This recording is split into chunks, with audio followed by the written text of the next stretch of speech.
que son, es el elemento donde introducimos la bombilla o el fluorescente o el LED, lo que fuera.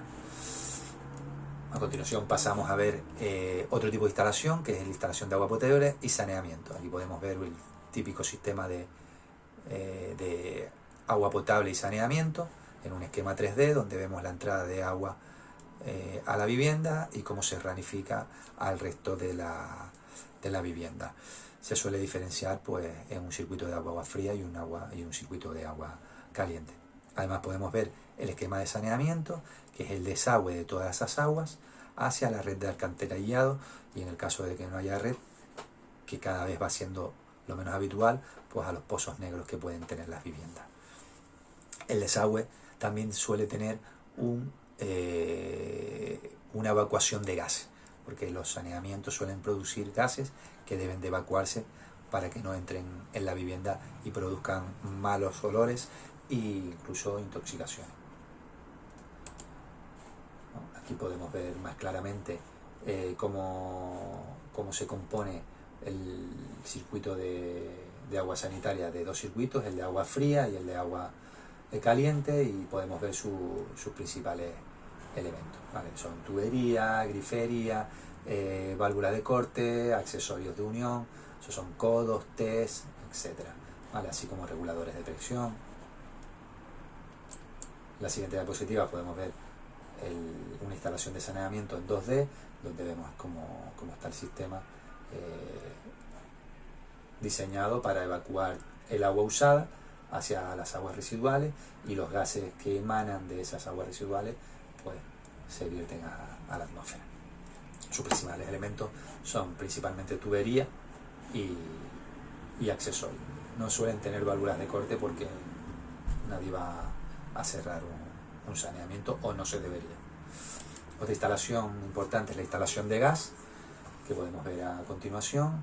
Suele tener un suministro de gas desde una tubería, desde una bombona o un depósito, y contador de gas en el caso de que sea por tubería, y se distribuye a los elementos que consumen gas, ya sea una cocina, un horno o un calentador para agua caliente. Este circuito se suele componer de tuberías, contadores, válvulas reguladoras de presión, válvulas de corte flexibles, equipos generadores de llama, como indicamos, los hornos, las cocinas, el calentador, y en el caso de instalaciones con bombona, pues la propia bombona y la del depósito en caso de que fuera una instalación por depósito.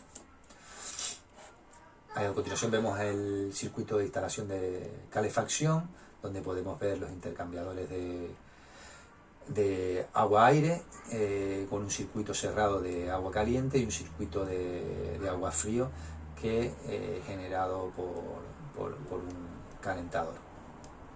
Existen otros medios para calentar el agua en las instalaciones de calefacción, como pudieran ser los siguientes. Podríamos hacer una calefacción mediante una bomba de calor, por calderas ya alimentadas por biomasa o por gasoil, fuel, etc., o por la propia energía solar mediante placas. Además de los circuitos básicos, pues tenemos los circuitos auxiliares, como son el circuito de seguridad, donde se puede diferenciar en varios subcircuitos. Un circuito cerrado de televisión, donde estarían las cámaras, los grabadores y la conexión a internet a la central receptora de alarma, así como los monitores para visualizar las diferentes cámaras. Un circuito de intrusión, que nos permitiría detectar la presencia de personas dentro de la casa al romper ventanas o saltar vallas, etc. Y un sistema de detección de incendio, es decir, el sistema de detección de humo, ¿vale? Que se compone principalmente de una centralita y los diferentes detectores, alarmas, fuentes de alimentación, etc.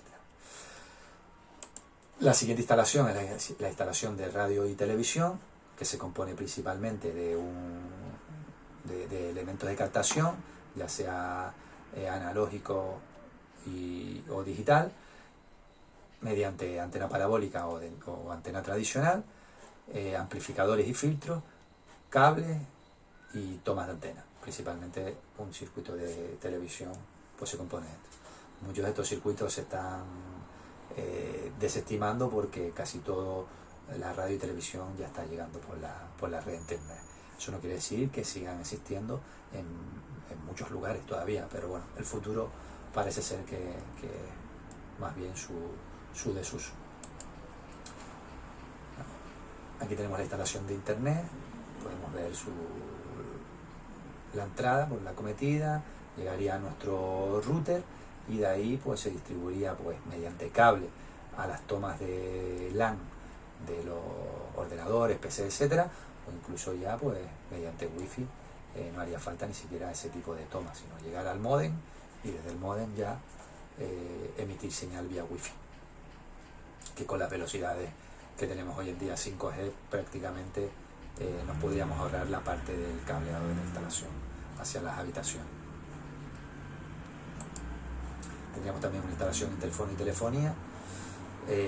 La interfono es usada pues para comunicarnos desde las puertas exteriores hacia la vivienda, pues los edificios desde los portales, en las viviendas unifamiliares pues desde los perímetros de la propia vivienda hacia el interior. Y luego pues la entrada de telefonía del teléfono convencional, al igual que la televisión, pues el teléfono convencional está en desuso y está entrando pues por la misma señal de internet. A continuación vamos a ver la simbología, ¿vale? Y indicar que existen multitud de símbolos gráficos, ya sea por la cantidad de instalaciones existentes en la vivienda, así como por la cantidad de elementos a representar. Es por ello que a la hora de hacer uso de la simbología debemos de usar simbología normalizada para que aquellos que manejen planos o instrucciones técnicas sean capaces de interpretarlo, es decir, no nos pongamos a inventar signos nuevos porque eso ya está inventado y no hace falta. Vale, aunque es difícil por la cantidad de normativa a nivel mundial exigente, las diferentes autoridades están intentando estandarizar toda la simbología, intentando unificar todos los símbolos y que una persona que coge un plano en Alemania lo pueda interpretar, ya sea alemán, español, italiano o chino. ¿Vale? En el caso particular de la norma UN para símbolos eléctricos, pues esto ya a nivel europeo ya se ha revisado. Aquí podemos ver una serie de ejemplos de simbología eléctrica, de simbología de seguridad, de simbología de saneamiento. Como esto hay miles, miles, con la intención de que esos miles, pues, o millones, se conviertan en el menor número posible por la estandarización a nivel internacional. Normativa, pues la normativa, al igual que la simbología, múltiple, ¿sabes? Existen normas europeas, normas nacionales, normas autonómicas, normas municipales. Y también, como la simbología, pues se está intentando unificar normativas. ¿Vale? Y aunque existe multitud, debemos de saber identificar la que es de aplicación para la edificación, ¿vale? Ya sea por la entidad de la obra, la tipología y la ubicación. En el caso de España, la ley que rige la edificación principalmente es la Ley de Ordenación de la Edificación, la Ley 38 del 99, ¿vale? De la cual emana el Código Técnico de la Edificación, que es el documento donde se escriben los diferentes requisitos técnicos para la construcción de una vivienda, ya sea la estructura, los cerramientos, las instalaciones eléctricas, la DEA, etc. Eso no quiere decir que existan reglamentos específicos, como es el reglamento de baja tensión, al que hay que hacerle, hay que prestarle atención. Vale, las instalaciones eléctricas, como bien dice, se rigen por el reglamento electrotécnico de baja tensión, ¿vale? En su instrucción técnica 1 hasta la 51, de acuerdo con el Real Decreto 824 del 2002. Está estructurado en tres partes: el propio Real Decreto 842, las instrucciones técnicas complementarias que lo conforman y las guías de aplicación. Recordar que el Real Decreto electrotécnico de baja tensión se especifica la entrega de documentación que debemos aportar cuando hagamos una instalación y el manual de buen uso. Además, también describe y delimita la figura del instalador autorizado en baja tensión, es decir, el instalador quién puede ser instalador y quién no puede ser instalador, y qué puede hacer un instalador y qué no puede hacer un instalador. Vale.